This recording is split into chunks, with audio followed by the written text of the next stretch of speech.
Hi, my name's Helen Mason and this is me lighting a fire for my level 3 Forest School Leaders course. Now I'm going to start by lighting the fire and then I'm going to talk to you about the safety things that we have available to us, which I wouldn't be lighting a fire if I didn't have. So I've got some wood shavings, some cotton wool to use as tinder, and then I have a flint and steel which I'm going to use to light the fire. So I'm going to run the steel down the flint to create some sparks, and hopefully this will catch the cotton wool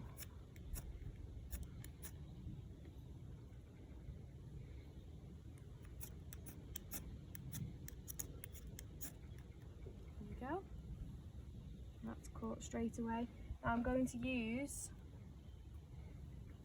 some of this. Now the wood shavings are nice and dry, which is going to be really helpful to our fire. Now I'm going to place these on. I'm just going to place them on to make sure we've still got some oxygen able to get to the fire. Don't want to make sure that we starve it of our oxygen, which is the reason why I'll explain that later. Again, we want nice small sticks and twigs to start with, nice dry ones.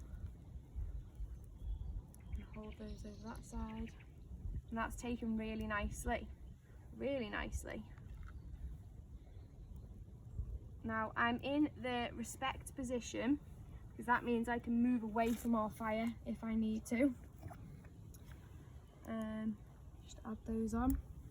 I'm also going to start to put some of these slightly bigger sticks on, and I'm going to try to do that up against into a triangular shape. Now that fire is actually getting really quite strong, which is fantastic. So I'm going to actually just put my my fire glove on to place these sticks on now.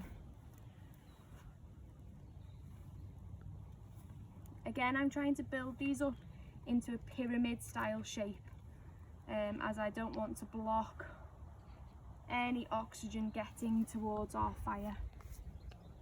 Now I'm careful not to lean over our fire. I'm going to move around the fire. I'm going to move to the areas I need to be instead of reaching over, which is when my clothing could catch. I'm conscious of the smoke as well, so if I've got children sitting on there around our fire circle, I'm very conscious I don't want the smoke to be blown in their face.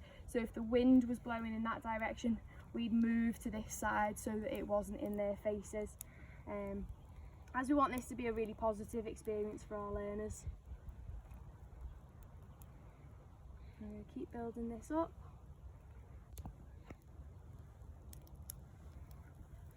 Okay, now whilst that's getting going a little bit more, what I want to talk to you about is the safety features that we have here.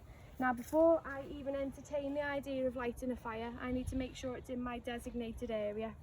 Okay, I want to make sure I've got my fire glove at the ready. I've got a bucket of water to extinguish the fire when I need to. I have a fire blanket in case any clothing gets caught, and I also have a burns kit and first aid kit, all within reach of where my fire is going to be. Now we've created a permanent fire pit in our area, and this is going to be here for all of the children to use, and hopefully for a very, very long time. And that's surrounded with these big logs just to keep that area contained, and also to stop any damage to the areas around it and any other habitats. Now I'm going to continue to put on some more sticks, but I have actually got some nice dried ones over here which I'm going to use to place on. I'm going to put this. Again, I'm going to just move, and I'm always in my respect position before I do anything at all with our fire. Moving away because the smoke started to blow this way. I'm going to turn and put this one on there. Okay.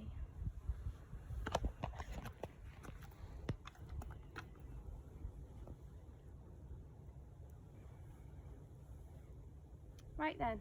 So when you're thinking about what to put on a fire, we like to think of our fire triangle. So if I lay out a triangle just here with some sticks, we've got our fire triangle. Now, for a fire to work, it needs fuel. So our fuel is going up this side.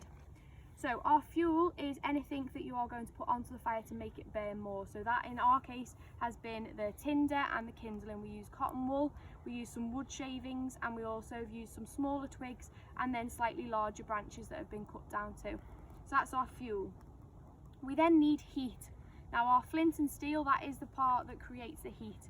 And the heat added with the fuel then needs one more element to create a fire, and that is air. It's the oxygen in the air that creates then the flames that we can see here.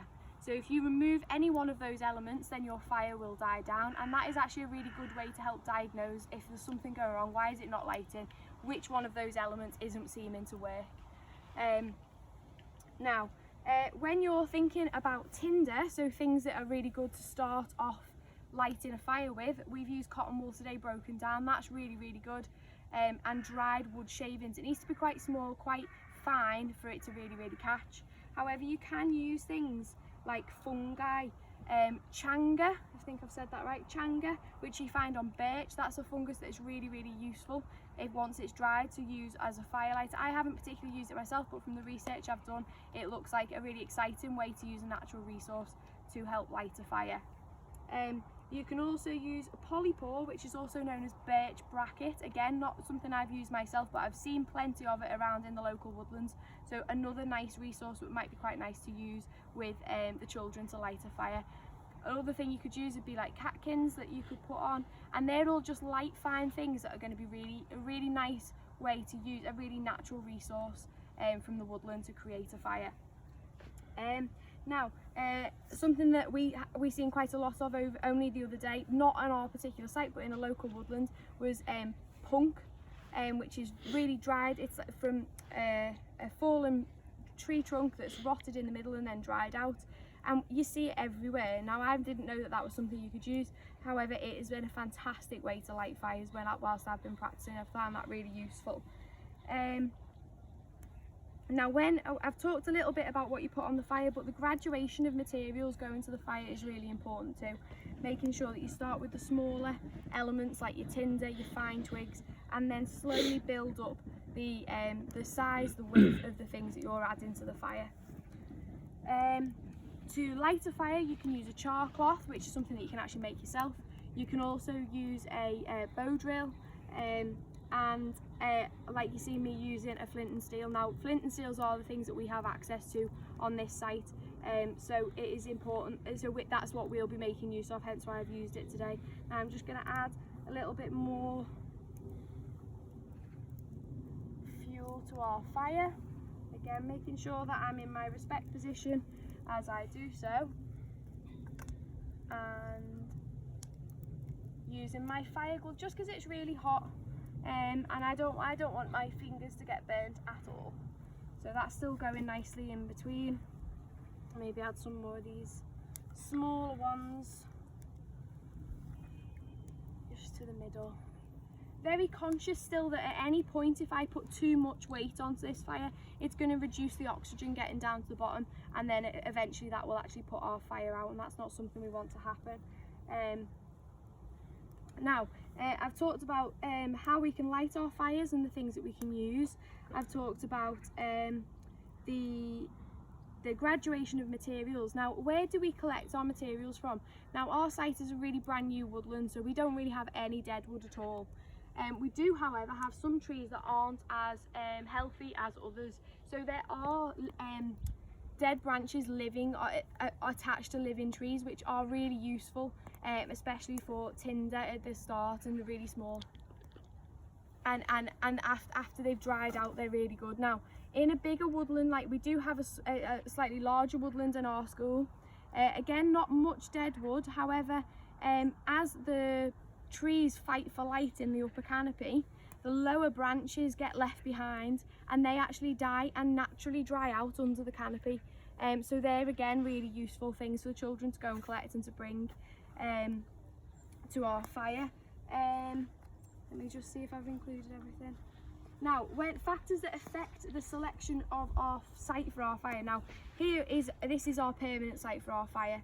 Now on a really rainy day, it's not something that we would consider doing with our children, and likewise if it was a particularly windy day, we wouldn't consider doing this with our children, as this is a very exposed site currently. Hopefully as our canopy grows and the woodland develops, it'll be much more sheltered.